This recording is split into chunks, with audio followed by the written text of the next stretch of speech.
네, 다시 이제 2부를 시작하겠습니다. 네, 지금 방금 전에 1부에서 말씀드렸을 때도 코로나가 굉장히 골치 아픈 이슈였다고 하는데요.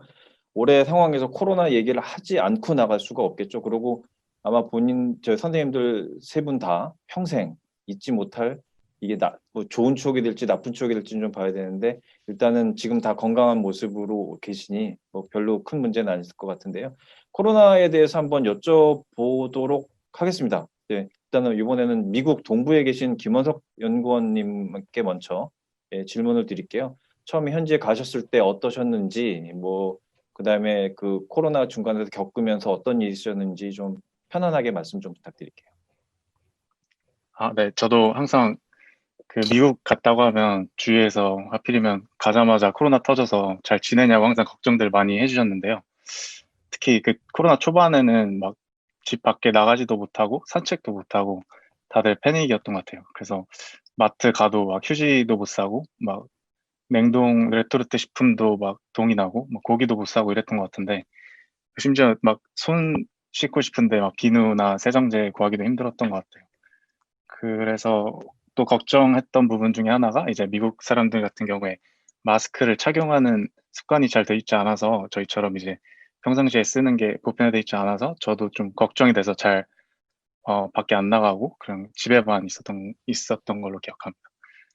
다행히 그래도 저희 랩은 이제 이렇게 실험한다기보다는 컴퓨터로 할 수 있어서 그래서 연구에는 크게 지장은 없었던 것 같아요. 그래서 그 이후에 마스크를 이제 사람들이 조금씩 쓰고 나서부터는 저도 이제 하기도 하고 사람들도 조금씩 만나기도 해서 좀 더 이제 심리적으로나 이게 물리적으로나 좀 건강을 찾을 수 있었습니다. 그래서 그리고 뭐 카페나 매장들도 오픈하게 돼서 외식도 할 수 있고 그래서 예, 그 다음부터는 좀 평상시 생활로 돌아올 수 있었던 것 같고요. 그리고 그 평상시 생활로 돌아올 수 있었던 걸 알 수 있었던 게 이제 저희가 미국에서 우버를 자주 사용하는데 원래 코로나가 심했을 때는 우버 배차 시간이 거의 막 3, 40분 정도 걸렸었거든요. 근데 이제 좀 괜찮아진 후에는 이제 10분 정도 걸리는 거 보고 이제 코로나가 다 지나갔구나 싶더라고요. 네. 네. 뭐 코로나뿐만 아니라 미국 상황에 대해서는 굉장히 복잡한 뉴스들이 한국에도 계속 전해졌는데요. 최근에 제가 이제 농구를 좋아해서 NBA 플레이오프를 열심히 보고 있는데 블랙 라이브스 매터라는 유니폼에 그러니까 이름 대신에 선수들이 그렇게 써서 나와서 이제 운동을 하고 있더라고요. 그 현지 상황 저희는 잘 못 느끼는데 사실 뉴스로만 보니까 그 인종차별 문제 이런 건 좀 어땠는지 하고 아시안으로서 혹시 좀 차별받으신 일은 없었는지 김옥 선생님한테 또 여쭤보고 싶네요.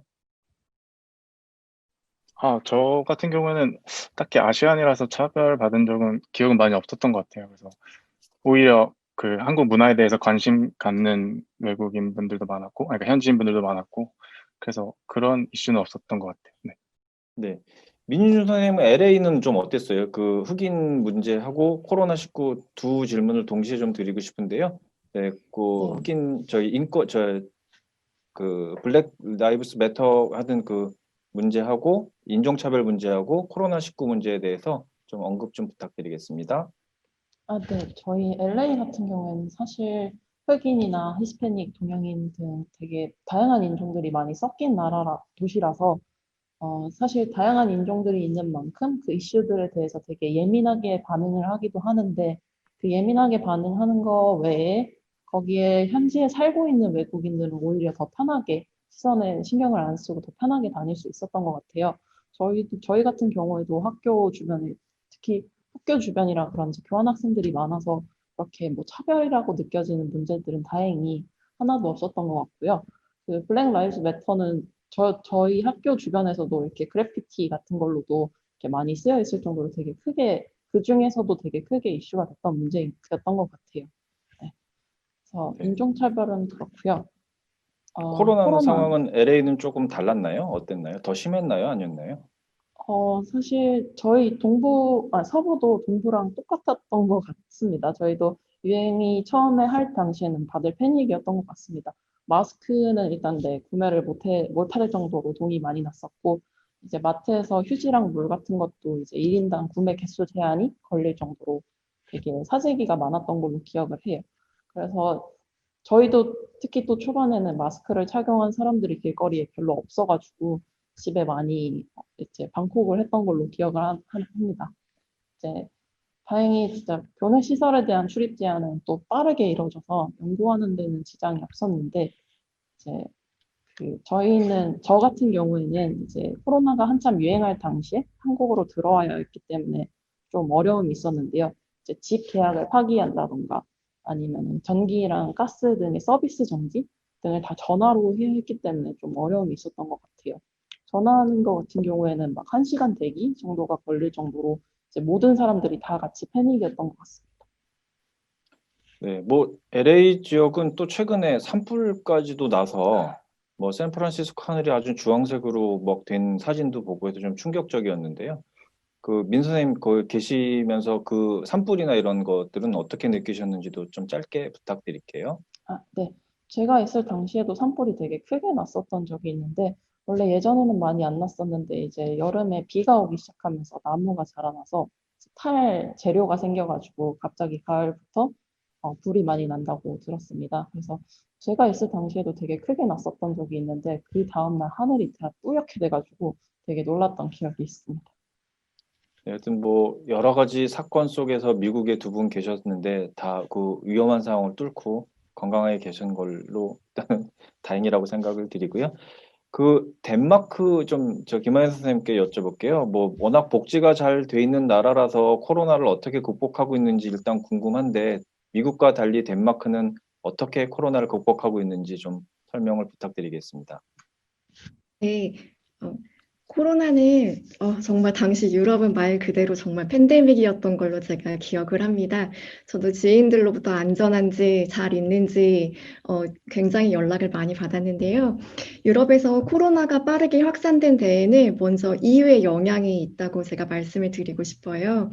저도 여기서 이제 EU, 유러피안 유니언이라는 거를 정말 몸소 경험을 했는데 이 국경을 자유롭게 넘나드는 게 유럽 시민들 간에 가능하다 보니까 특히 여행 같은 경우에 더 자유롭다 보니까 코로나가 굉장히 빨리 퍼지게 되었어요.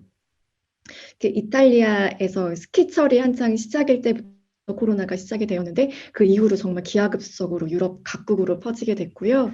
그리고 처음에 이제 코로나 환자가 다른 유럽에서 증가할 때부터 덴마크는 내부적으로 사실은 사회적 거리두기 같은 가이드라인이 계속 나오기 시작했어요.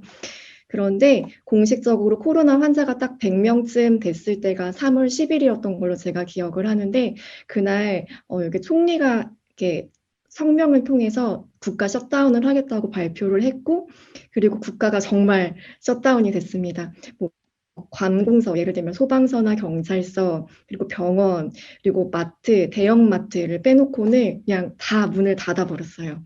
사기업 닫고 공기업 닫고 대신 정부에서 코로나로 인해서 피해가 되지 않도록 그 근로자들의 임금을 대신 우리가 지불하겠다 이런 내용들로 해서 그냥 기업들도 다 문 닫고 재택근무로 돌리고 학교도 완전히 3개월 동안 문을 닫았고요.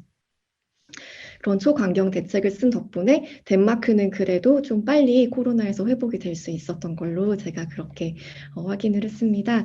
저희는 특히 가족이 덴마크에 다 같이 온 경우였습니다. 아이들이 4살, 2살, 1살 이렇게 어린 아이들인데 하루 종일 집에서 지내야 하는 이 환경이 아이들에게 사실 너무 힘들었던 것 같아요. 그래서 아이들도 힘들고 남편도 힘들고 저도 그 방 한 구석에서 이제 문을 잠그고 재택근무를 해야 되는 그런 이제 어려운 상황들이 있었는데 잘 극복을 할 수 있었고요. 그리고 제가 좀 되게 놀랬던 거는 그 덴마크 사람들의 준법 의식이 되게 철저하다고는 들어서 알고 있었는데 이 덴마크 딱 코로나가 터졌을 때 총리가 이제 집 밖으로 나오지 말아라 가능하면 이렇게 딱 성명을 내고 나서 다음 날부터 정말 길에 사람들이 없더라고요. 그게 정말 너무 놀라. 저희 집이 딱 시티 한가운데여서 사람들이 지나가는 거를 정말 평소에 정말 많이 볼 수 있었는데 차가 움직이는 것도 보기가 힘들었고 그냥 주차장에 항상 차가 파킹이 되어 있고 집 밖으로 나와서 놀던 아이들이 한 명도 보이지 않고 다들 집에서 어떻게 지내지 싶을 정도로 정말 다 집 안에 있어서 제가 그 부분에 굉장히 많이 놀랐습니다. 그리고 이제 온라인 미팅을 통해서 저희 팀원들하고는 계속 소통을 했는데요. 그 와중에도 이렇게 농담하고 장난치면서도 자기 일하면서 이렇게 재미를 찾아가는 걸 보면서 이게 희귀의 나라구나라는 걸 느낄 수 있었습니다. 네, 방금 새 아이를 키우고 싶다고 말씀하셨는데, 네. 아이에 대한 걱정도 걱정이셨겠지만, 아이 교육이나 이런 걱정도 많으셨을 것 같아요. 아이 지금랑 같이 나가서 하면서 어떤 에피소드나 뭐 그런 거 있을까요? 소개해 주실 말씀이요? 아, 코로나 때 말씀하시는 거죠? 네네. 네네. 저희 아이들은 사실은 저희가 시내 근처에 살아서 킨더가든에 보낼 수가 없었어요. 그 대기 리스트가 워낙 꽉 차 있어서 이제 저희 남편이 한국에 육아휴직을 내고 와서 이제 아이를 3명을 전담해서 돌보고 있는데요. 정말 아이들이 집 안에서만 있어야 돼서 제가 한 가지 기억나는 에피소드로는 그 아이들이 집에 있는 모든 종이를 찾아서 이제 오리기 시작하더라고요. 이게 스트레스를 그렇게 풀었나 봐요. 그래서 이제 종이를 오리고 그 종이를 또 오리고 또 오리고, 왜냐면 종이를 구할 수가 없었거든요. 그래서 집에 있는 모든 종이를 다 오리고 나중에 박스도 오리고 뭐 비닐도 오리고 이걸 나중에 다 모아보니까 정말 큰 박스 한 3개 정도가 나오더라고요. 그래서 이제 코로나가 끝나고 저희가 자유롭게 쓰레기를 버릴 수 있을 때가 됐을 때 이제 그걸 갖다 버리니까 3박스 정도 아이들이 오려놓은 조각들이 나와서 그게 좀 나중에는 좀 재미있었던 에피소드로 기억에 남고요. 그리고 아이들이 셋이고 또 어리다 보니까 저희가 사고를 피할 수 없었는데요. 이제 큰아이 같은 경우는 창가에서 놀다가 떨어졌는데 그러면서 라디에이터에 긁혀서 이렇게 얼굴 한쪽이 완전히 이렇게 상처가 크게 났었어요. 근데 덴마크는 이제 응급실에 가려면 정말 생명이 위독한 정도의 수준이 되어야 돼요. 응급실에 갈 수 있고, 특히 코로나 상황이어서 가기가 더 여의치 않았고요. 그래서 이제 집에서 치료하면서 드레싱하면서 그렇게 보내야 됐고, 저희 막내 아이 같은 경우는 이제 언니 오빠들 따라서 이게 놀다 보니까 손톱이 이제 손에 끼어서 2번이나 이제 코로나 기간 동안은 손톱이 빠지는 경우가 있었어요. 근데 이제 아이들은 손톱이 또 다행히 금방 자라더라고요. 그래서 또 그런 부분이 있었고, 근데 이 상황에서 저희가 또 되게 감사한 부분은 정말 이렇게 3달 동안 온 가족이 똘똘똘 뭉쳐서 이렇게 지낼 수 있는 기간이 앞으로도 없을 것 같고 지금까지도 없었던 것 같아요. 그래서 좀 쉽지 않고 힘든 기간이었지만 온 가족이 다 같이 이렇게 모여 있을 수 있다는 것이 저희에게는 너무 감사한 시간이었고요. 그리고 아이들이 사실 놀고 울고 이런 소리를 들으면서 제가 방 한 구석에서 일을 할 수 있었던 게 너무 재밌는 기억으로 지금은 남아 있습니다. 네. 네. 재밌는 기억으로 간직하셔서 다행입니다. 사실은 큰일이 없어서 그렇게 말씀해 주실 수 있던 걸로 생각이 들고요. 하여튼 네. 다들 네. 뭐 지내시느라고 일단 고생이 많으셨고요. 그 상황에서 연구를 열심히 하셨을 거로 생각이 됩니다. 그래서 3부에서는 여러분들이 어떤 연구를 하시는지 이제 제가 궁금해서 여쭤보는 코너를 마련했고요. 네, 그러면 3부에서 다시 찾아뵙도록 하겠습니다.